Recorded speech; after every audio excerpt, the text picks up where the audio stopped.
Hey, how y'all doing, baby? It's Friday. It is finally Friday. We can take it easy a little bit, relax over the weekend here, as much as we possibly can. But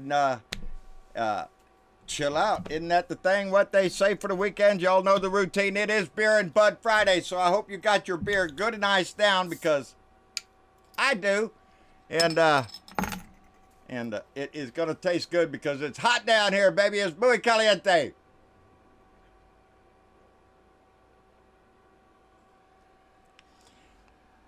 And when it's hot outside, ain't nothing goes down easier than a good cold beer, baby. Seems to get better every time I taste it. Y'all also know what comes next. Because we have things to discuss. And I want you to be totally relaxed and chilled out by the time we start discussing the traitor that sits in our house. So if you're so inclined,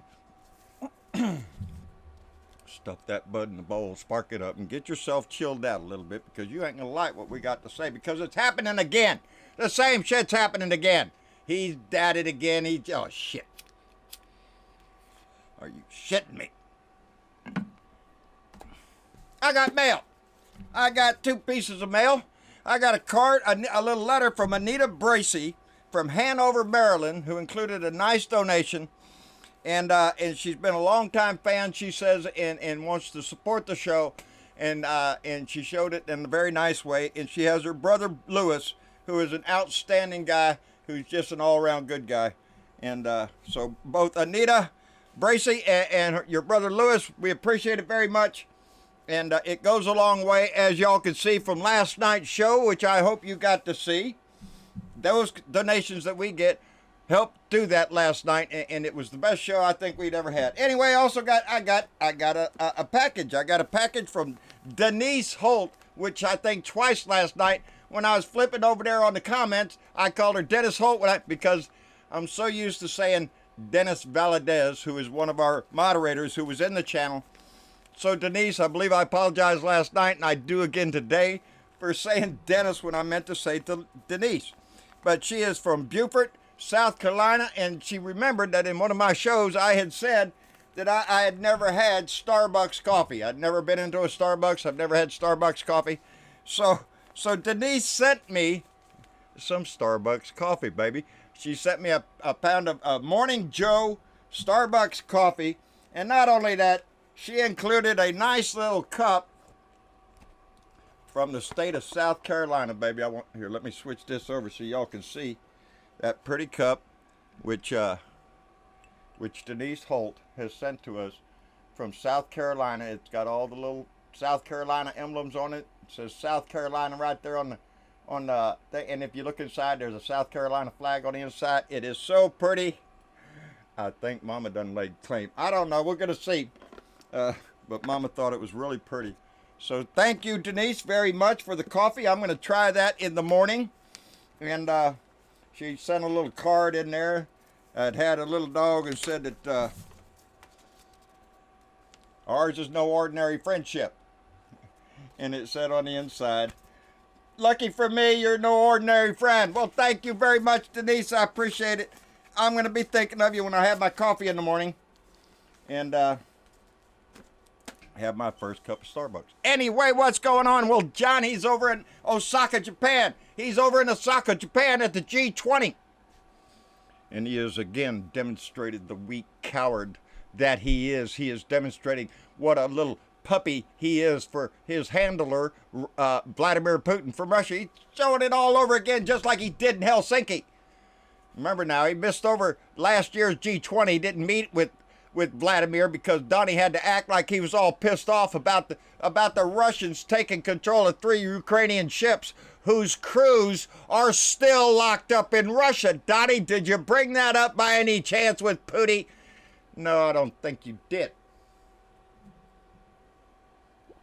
I don't think we're going to know what was spoken about, just like every other time he's met with Putin.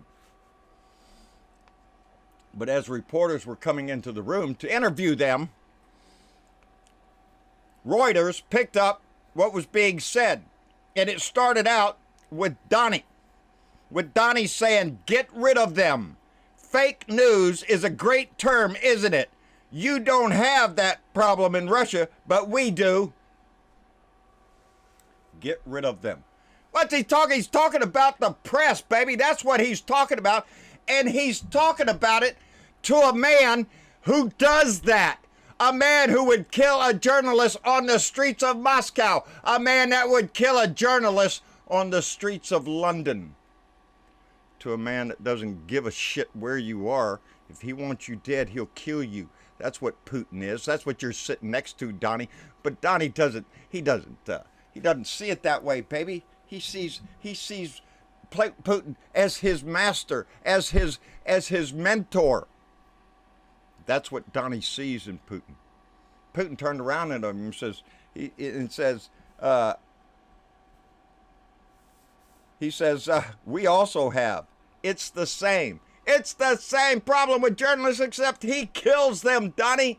There is no free press in Russia, you idiot. It's all what Putin decides on there. Russian TV, baby. That's where it is. That's where it is, Donnie. Sort of like Fox News. Fox spews bullshit and mountain. It's the same thing as Russian TV. It's state-sponsored TV. You don't know shit if you listen to Fox spews. You don't hear the news, baby. You hear shit shoveled up your ass because Donnie wants to make good friends with Russia. And that's what he was saying. He wants to make, that's what this whole thing with great relationships with Russia. That's what he wants. That's what he's been selling ever since he came into this damn house. Is better relations with Russia. Screw our allies, NATO, and everything else that he shits on, kicks around and puts his Trump stink all over. Piss on all that. It's the relationships between him and Putin, baby. That's what's important. Or Kim Jong-un, baby. You know, them dictators, he really loves that shit. He cherishes the thought of president for life, and he alludes to that all the time. Because that's what Putin is. That's what China is. That's what North Korea is. That's what his idols are president for life, and he's trying to work that shit. And he's got help, baby. He's got help to do it. He's got the Russians to help him do it. But that's not the only ones, baby. There's more involved. There are more people involved in keeping Donnie in office than just the Russians. Those are also people working for the Russians. I'm talking about Mitch McConnell, by the way. But reporters were asking Donnie, while they were being shuttled out of the room, did you mention the meddling in the American election there, Donnie? Did Mr. Trump, did Mr. President, did you challenge Russia, Mr. Putin, on meddling in the American elections? So Donnie did the thing that he does the best. He smiled. He smiled and he says, don't meddle in our election, with a grin on his face to Putin. And then while the reporters are working out, he says that to Putin. Don't meddle in our election. And then he turns to the cameras and he goes, don't meddle in our election. And he holds up his finger while he grins at the reporters and says, don't meddle in our election. Look at me, I'm telling him. He's groveling at the feet of Putin again. Making a mockery of the democracy that we hold dear. He's making a mockery of your vote. That's what he's doing, smiling. That's how come Putin has a grin on his face. Because it's the world news, baby. It's all that everybody talks about. Trump was installed by Putin. He was installed by Mother Russia to perform for them, not your ass. Not for this country, baby. It's for Mother Russia for him. That's what I see. That's what I see every time he gets around the man, a little quivering bowl of jelly. And I'm not the only one that sees it, baby. President Carter, in an interview this morning, was asked about it. And President Carter said that Donnie was put in office by Russian interference. That's how he got there. Is he a legitimate president? Yes, he is. It's what I just said. I can't take it back, he said. I just said it. He got there with the help of the Russian. Is he illegitimate? President Carter, who you could argue against his policy and where he stands on the stage of presidents, but as an ex-president, I have seen nobody better. As a Christian, I have seen nobody better than him to demonstrate his faith. You know, just like all those great Christians that you hear putting hands on Donnie and praying for more money. I mean, more guidance.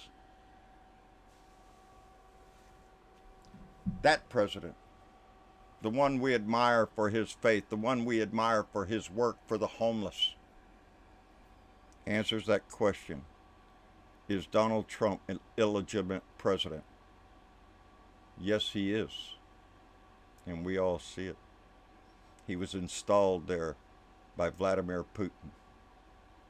But he's being helped to stay there by the likes of people like Mitch McConnell, who I consider to be nothing less than a traitor to his own country. He is sitting on legislation that has been passed by the House to strengthen our electoral system before the 2020 election and prevent further Russian interference. But guess what?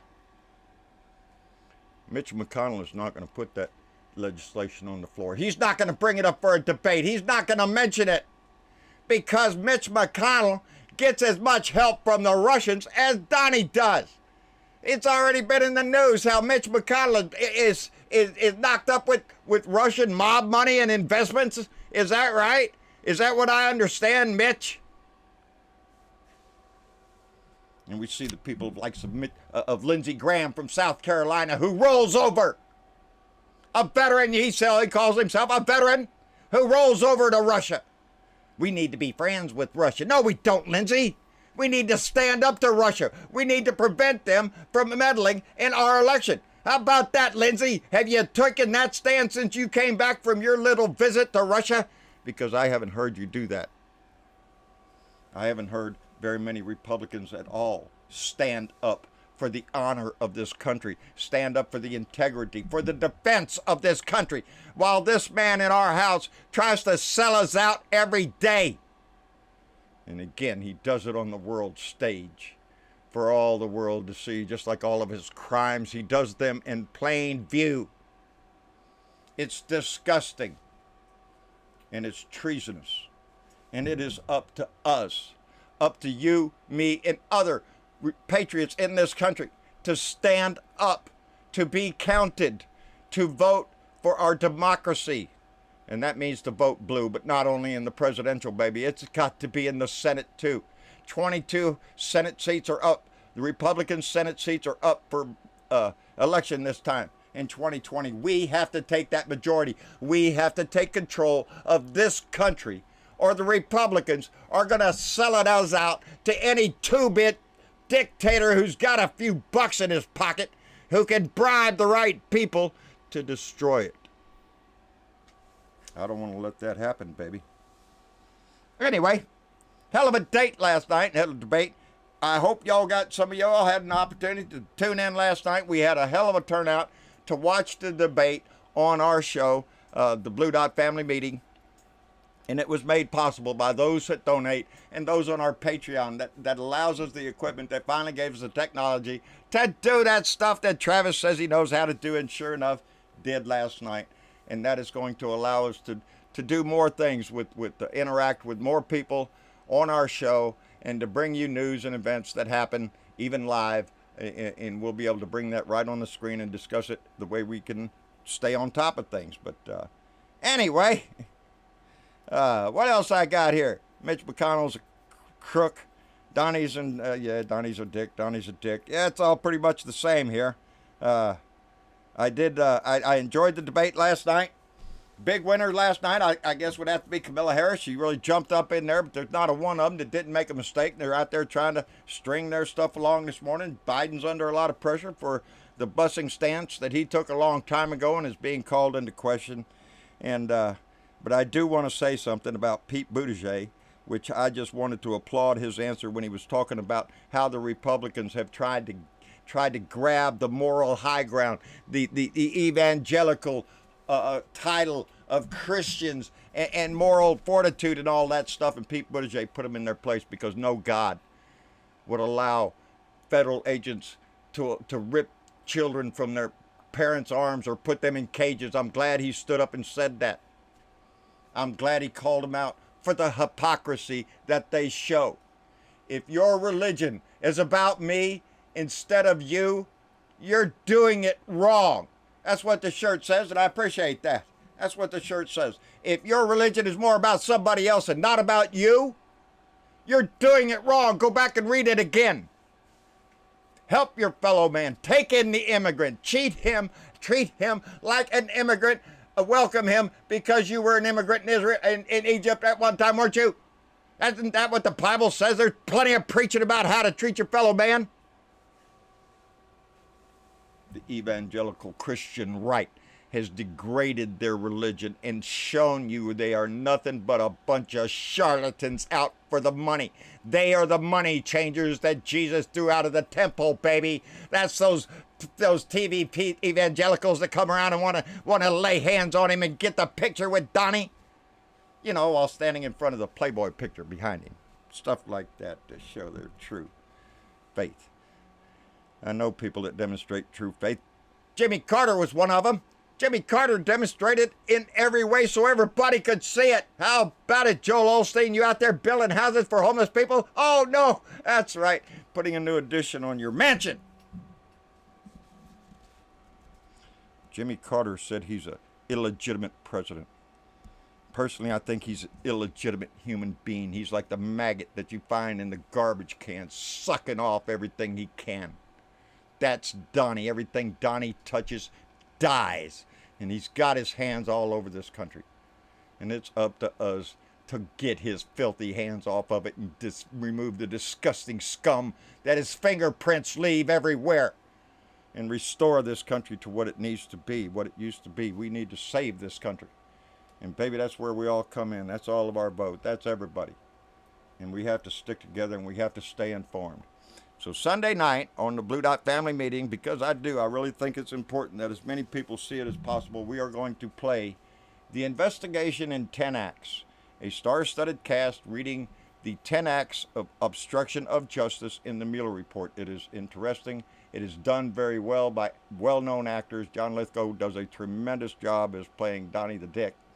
And I just think it's important for everybody to understand, write the words out of the Mueller report, exactly the obstruction of justice that Donnie did and the collusion that they had with the Russians, because it makes us more informed and more knowledgeable and more understanding of the con job that is being played across this country.